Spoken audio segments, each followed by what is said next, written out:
amigos, irmãos e irmãs, que a graça e a paz do nosso Senhor Jesus Cristo seja com todos. Estamos iniciando agora mais uma aula virtual da nossa Escola Bíblica Dominical. Sejam todos muito bem-vindos. Aproveite para pegar o seu caderno de anotações, canetas, suas Bíblias e mantenham as suas Bíblias abertas na carta que Paulo escreveu aos Gálatas.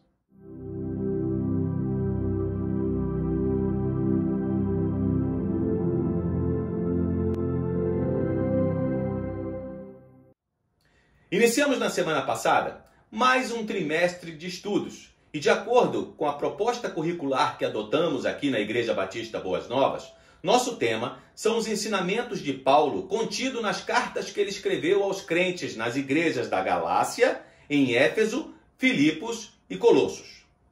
Hoje, quando nós desejamos estar em contato com alguém, em qualquer lugar do mundo, basta um telefonema, enviar um e-mail ou ainda usar uma das maravilhas da tecnologia, como os aplicativos de mensagem instantâneas, WhatsApp, por exemplo, que até nos permitem fazer videochamadas ou videoconferências.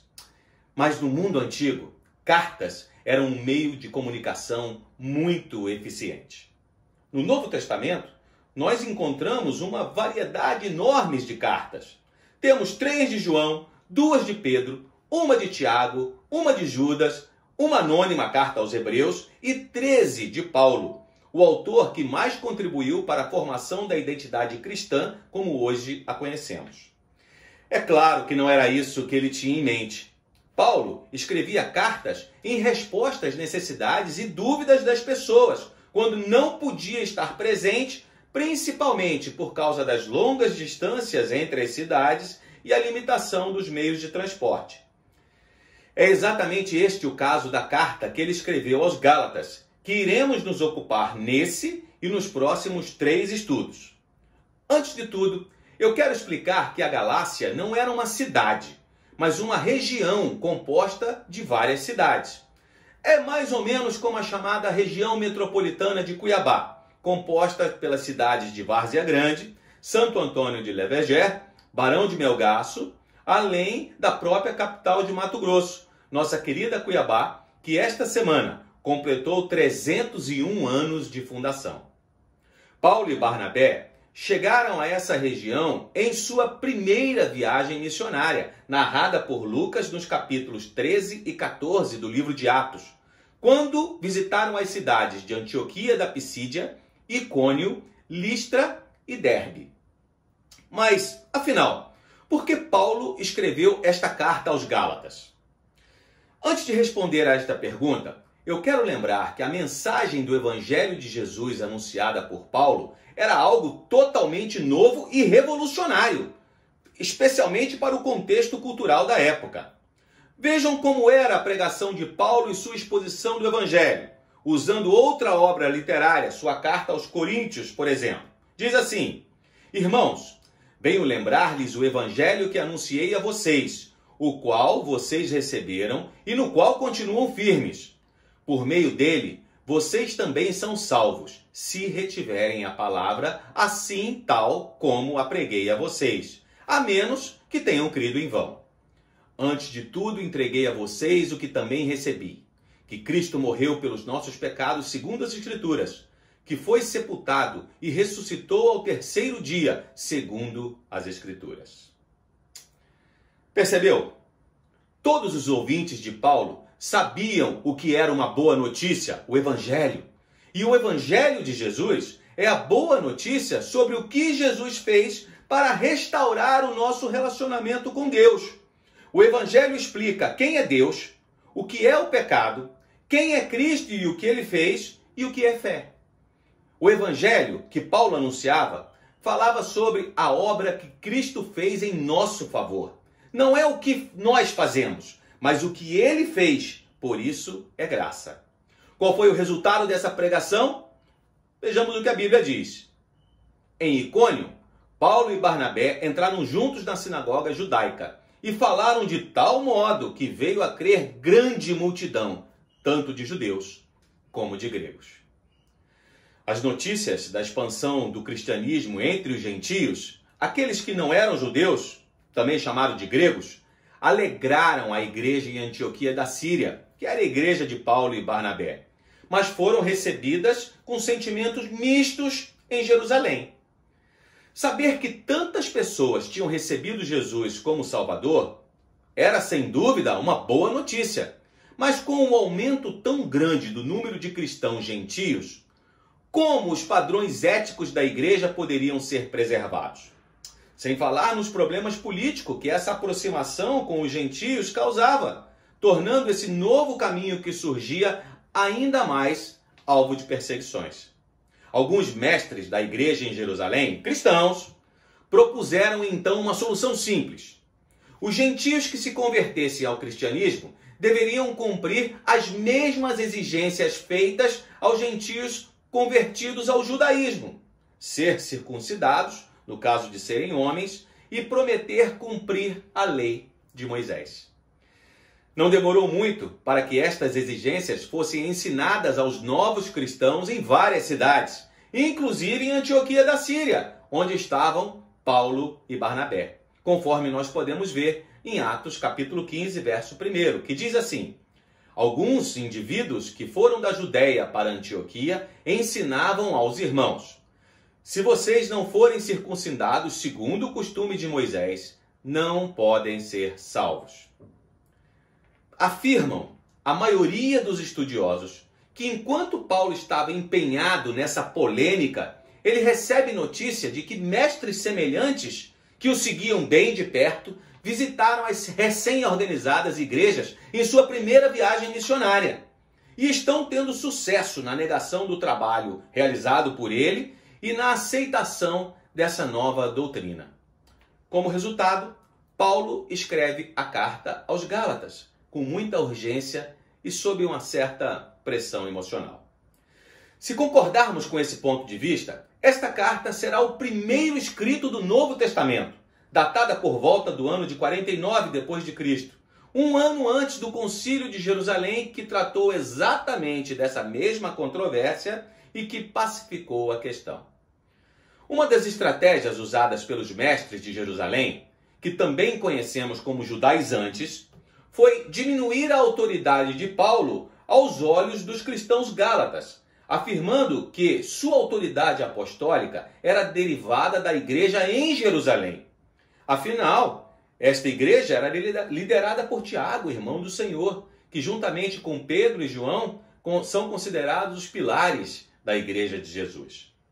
Por isso, sem meias palavras, ao saudar os Gálatas no início da carta, Paulo já deixa claro que a sua autoridade não lhe foi conferida por homem algum. A sua autoridade lhe foi dada pelo próprio Senhor Jesus. Olha o que ele diz. Paulo, apóstolo, não da parte de pessoas, nem por meio de homem algum, mas por Jesus Cristo e por Deus Pai, que o ressuscitou dos mortos, a todos os irmãos que estão comigo, as igrejas da Galácia. E vejam que não foi somente isso. Já no início, ele também evidencia o pensamento que irá defender ao longo de toda a carta. Somos livres deste mundo perverso e da morte, através da obra que Jesus Cristo realizou.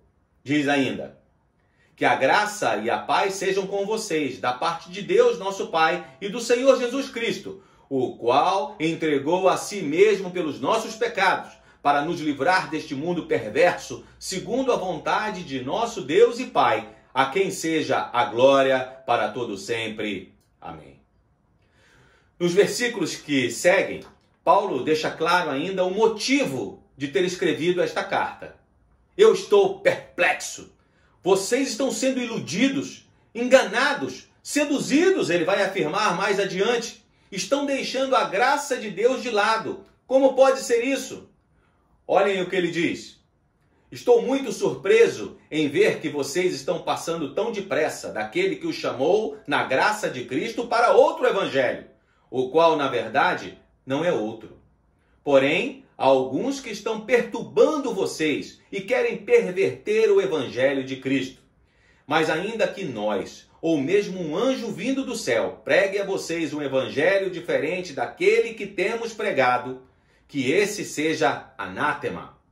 Como já dissemos, e agora repito, Se alguém está pregando a vocês um evangelho diferente daquele que já receberam, que esse seja anátema. Que outro evangelho seria esse a que Paulo se refere? Não sabemos com certeza, mas pode ter sido algo dessa natureza. Vejam bem, Gálatas, Paulo não tem autoridade própria, não tem evangelho próprio, além daquele que ele recebeu lá em Jerusalém. Só que ele não compartilhou com vocês todo o evangelho. Sabe os crentes lá de Jerusalém? Os seus líderes?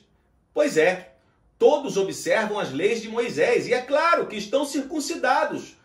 Eles já estavam circuncidados quando aceitaram a Jesus como Messias e Salvador. Mas vocês não. Vocês eram gentios. Se quiserem ficar no mesmo nível dos cristãos de Jerusalém e ser reconhecido por eles como povo de Deus, co-herdeiros da salvação, vocês também precisam ser circuncidados. Paulo pode ter ensinado muitas coisas, mas não ensinou tudo. Então, deixem com a gente. Nós vamos cuidar dessas deficiências. Que estratégia, hein? Se continuarmos a leitura bíblica, veremos que Paulo dedica boa parte da carta a um esboço autobiográfico, em que o seu principal objetivo parece ser provar que em nenhum momento entre a sua conversão e a data que ele escreveu a carta, os líderes de Jerusalém tiveram a oportunidade de lhe conferir qualquer autoridade, ou mesmo qualquer ensinamento. Vejam só o que ele diz. Por acaso, eu procuro agora o favor das pessoas ou o favor de Deus? Ou procuro agradar as pessoas? Se ainda estivesse procurando agradar pessoas, eu não seria servo de Cristo. Mas informo a vocês, irmãos, que o evangelho por mim anunciado não é mensagem humana, porque não o recebi de ser humano algum, nem me foi ensinado, mas eu o recebi mediante revelação de Jesus Cristo. Paulo reconhece que foi Deus quem o separou e o preparou desde antes do seu nascimento para a missão de pregar aos gentios. E que só depois de um período de isolamento e reflexões em Damasco e depois na Arábia, decide com a ajuda de Barnabé ir a Jerusalém.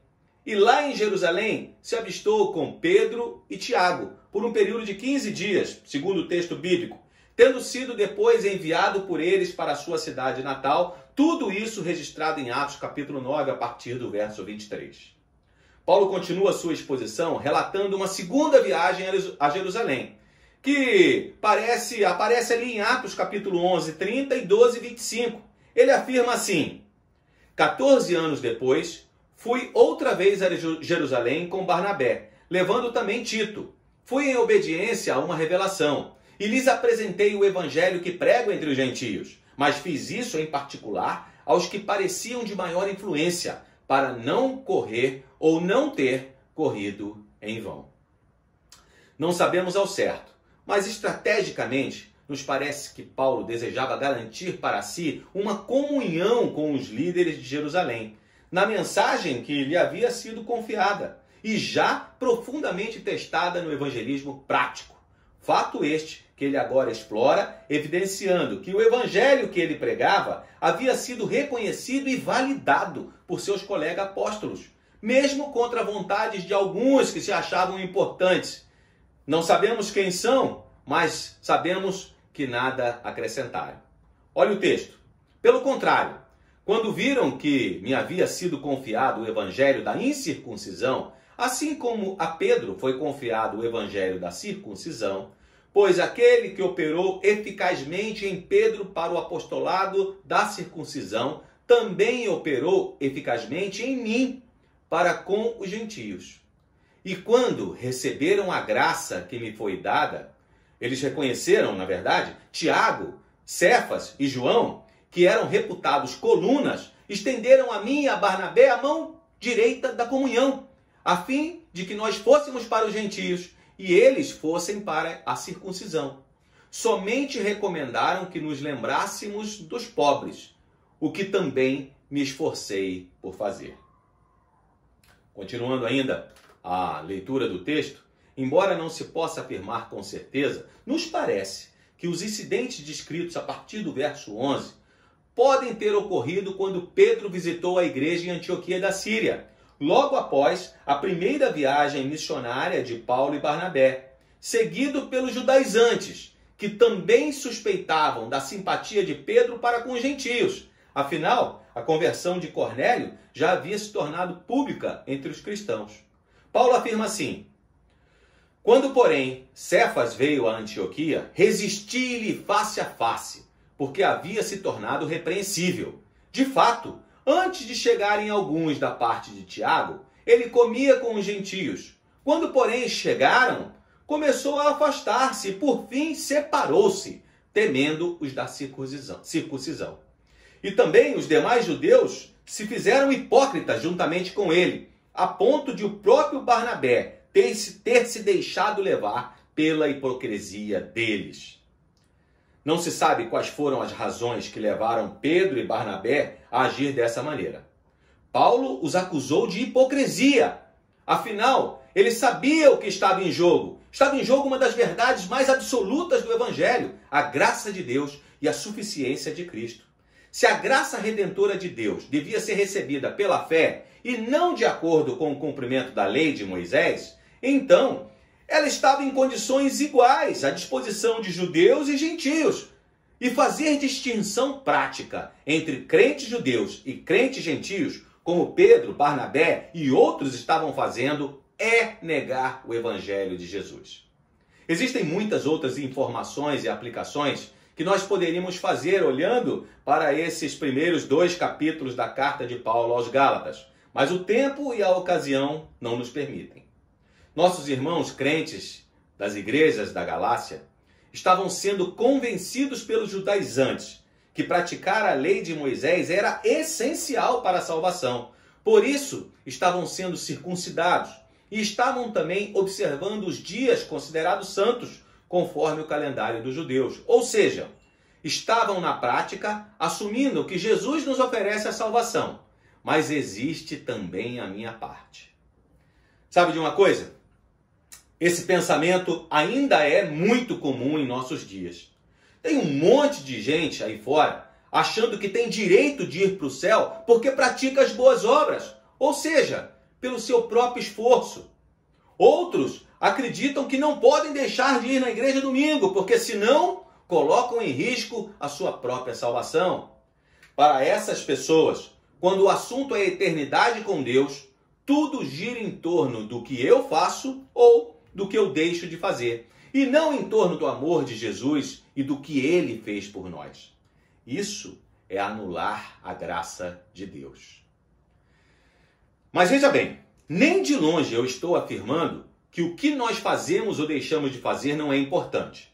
Se você continuar conosco ao longo dessas próximas 3 semanas, você vai descobrir mais sobre isso. O que eu estou afirmando é que nada do que eu faça ou deixe de fazer aumenta ou diminui a extensão do amor de Deus por mim. Se hoje eu posso ter certeza da salvação, é por causa do que Jesus fez por mim na cruz. Longe de Deus não existe vida verdadeira, mas eu não posso me relacionar com Deus porque Ele é santo, justo e bom, enquanto eu... Foi por esse motivo que Jesus, alguém santo, justo e bom, precisou morrer em meu lugar e ressuscitar, porque agora que acredito nesse milagre, eu posso ser uma pessoa diferente. E é exatamente explicando isso que Paulo encerra esse capítulo. Vamos lá, leia comigo o texto bíblico. Porque eu, mediante a própria lei, morri para a lei a fim de viver para Deus. Estou crucificado com Cristo. Logo, já não sou eu quem vive, mas Cristo vive em mim. E esse viver que agora tenho na carne, vivo pela fé no Filho de Deus, que me amou e se entregou por mim. Não anulo a graça de Deus, pois se a justiça é mediante a lei, segue-se que Cristo morreu em vão. Estou crucificado com Cristo porque Ele me amou e se entregou por mim. O que Paulo ensina é que ser cristão é reconhecer a nossa condição de falhos, imperfeitos e por isso indignos de nos relacionarmos com Deus. E depois, aceitar a oferta de amor, perdão e graça que da cruz Jesus nos oferece. Estas são as únicas condições para alcançarmos a salvação: arrependimento e fé. Se já não sou eu quem vive, pois eu estou crucificado com Cristo, então agora é Cristo quem vive em mim. Experimentamos agora a vida plena, a vida abundante que o próprio Senhor Jesus nos ofereceu. Você lembra? Eu vim para que tenham vida e a tenham em abundância. Você já experimentou isso em sua vida? Vou te fazer ainda duas perguntas muito importantes. A primeira: se você for convocado para a eternidade hoje, onde você estará? Eternidade com Deus ou longe dele? A segunda pergunta: por quê? A sua resposta implica em vida ou morte. Toda a carta aos Gálatas foi escrita para dizer aos cristãos que a lei condena, mas não podemos ser salvos pela lei, por aquilo que fazemos ou deixamos de fazer, porque salvação é graça, graça liberta, graça da vida, graça é um presente de Deus que nós não merecemos, justamente por isso é graça. Afirmar que Cristo vive em nós implica em uma maneira diferente de viver, muito parecida com a maneira de viver de Jesus. Somos guiados e motivados por seu amor. Nossas palavras, nossas atitudes revelam a presença de Jesus em nós. Mas lembre-se, isso é um processo intencional, ou seja, não acontece de uma hora para outra em nossas vidas. Então, para finalizar, eu quero deixar algumas dicas que nos ajudam a viver mais de Jesus a cada dia. Primeiro, leia e estude mais da palavra de Deus. Tudo o que nós precisamos saber sobre Deus e sobre o nosso relacionamento com Ele está aqui. Depois, quanto mais você conhecer a Bíblia, melhores condições você terá de rejeitar ensinos que contrariem o que a Bíblia diz. Nessa época de pandemia, o que eu mais tenho visto são correntes, simpatias, panos brancos na janela, camisa suja na maçaneta da porta, sei lá, entre tantas outras besteiras. Olha, não está fácil não. Está na Bíblia? Não. Então não faça. O que é que nós encontramos como orientação na Bíblia para esses tempos difíceis?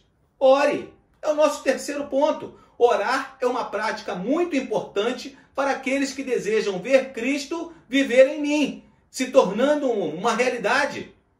E por fim, lembre-se que, como Paulo, nós também temos uma missão: fazer discípulos. Então compartilhe o Evangelho com outras pessoas que ainda não conhecem a Jesus como seu Senhor e Salvador. Não acrescente nada. Fale sobre Deus, sobre o pecado, sobre Jesus e sua obra e, por fim, fale sobre arrependimento e fé. Vamos orar? Amado Deus, nós queremos te agradecer, Senhor, pela oportunidade que temos de estudar a tua palavra, pelos ensinamentos contidos na tua palavra, que nos ensinam a ser mais parecidos contigo a cada dia. Esse é o nosso desejo, Senhor, que a cada dia, não só nós mesmos, mas outras pessoas possam ver Cristo vivendo em nós. Queremos pedir ainda que tu continues a abençoar a nossa igreja, os membros das nossas igrejas, os amigos que estão assistindo a esta aula virtual neste momento, as suas famílias, pedindo que os teus anjos continuem acampados ao nosso redor e que tu estejas nos livrando dos males, principalmente, Senhor, desse vírus terrível que continua a assolar a nossa cidade, o nosso país e tantas cidades do mundo afora. Te pedimos ainda por aqueles profissionais que incansavelmente têm se esforçado para que as nossas vidas sejam um pouco melhor nesse período. Pessoas que precisam trabalhar, especialmente médicos, enfermeiros, técnicos de enfermagem, enfim, todos aqueles que atuam na área da saúde. Te pedimos, Senhor, um cuidado especial para os queridos irmãos e amigos da segurança pública, policiais civis, policiais militares, os nossos bombeiros militares que têm trabalhado bastante também, Senhor. Cuida das pessoas que estão nos servindo nos supermercados e nos serviços essenciais, que os teus anjos também estejam acampados ao redor deles e de suas famílias. E também, Senhor, cuide dos pesquisadores, Senhor, os cientistas, aqueles que receberam de ti a incumbência de pensar um pouco além da média normal e que são responsáveis, Senhor, por encontrar uma cura, encontrar uma vacina que sirva, ó Deus, para que nós possamos nos ver livre de mais este mal que assola a humanidade. Deus, muito obrigado, porque temos a certeza de que Tu estás conosco. Receba, Senhor, a nossa adoração e a nossa gratidão. Nós oramos assim, em nome do Teu Filho amado, Jesus Cristo. Amém. Eu espero que você tenha gostado desse nosso passeio bíblico. Na próxima semana, nós continuaremos a conhecer mais sobre a carta aos Gálatas. Iremos falar sobre fé. Você é um homem ou uma mulher de fé? Então não perca. Eu espero vocês. Ah, sim, quase me esqueci. Tem uma coisa que eu não comentei, mas é uma preocupação minha, do pastor Carlos e também do pastor Josias. E tem tudo a ver com a carta que Paulo escreve aos Gálatas. Você percebeu que os Gálatas foram ensinados na verdade da palavra de Deus por Paulo, mas depois uns falsos irmãos, como ele mesmo os chama, se intrometeram e mudaram a verdade do Evangelho, causando uma grande confusão nas igrejas? Nós, graças a Deus, vivemos em um país democrático, onde as pessoas têm o direito de se manifestar livremente sobre qualquer assunto. Quando isso é feito sem responsabilidade, isso é um problema. Um problema como as mensagens falsas, notícias falsas, fake news, que todos os dias surgem por aí. O fato é que quando nós falamos do Evangelho, o perigo também existe, porque tem muita gente por aí aparecendo em vídeos com a Bíblia debaixo do braço, nas mãos, mas está ensinando mentiras. Então, estando em casa por causa do distanciamento social, nós temos mais tempo. E se não tivermos cuidado, nós podemos dar atenção a essas mentiras. Tem muita coisa boa por aí, mensagens de Deus, pregadas por homens e mulheres de Deus, mas também tem muita coisa estranha. Por isso, a nossa recomendação é: tenha cuidado. Se precisar, pode nos procurar. Eu, pastor Carlos e pastor Josias, nós queremos ajudar. Muito obrigado por sua companhia. E agora, que o amor de Deus, o Pai, a graça salvadora de Jesus Cristo, o Filho, e a comunhão e as consolações do Santo Espírito de Deus sejam com o povo de Deus que está nos lares e todo o povo de Deus espalhado sobre a face da terra, hoje e para todo sempre. Amém e amém. Uma boa semana para você. Um grande abraço. Até o nosso próximo encontro.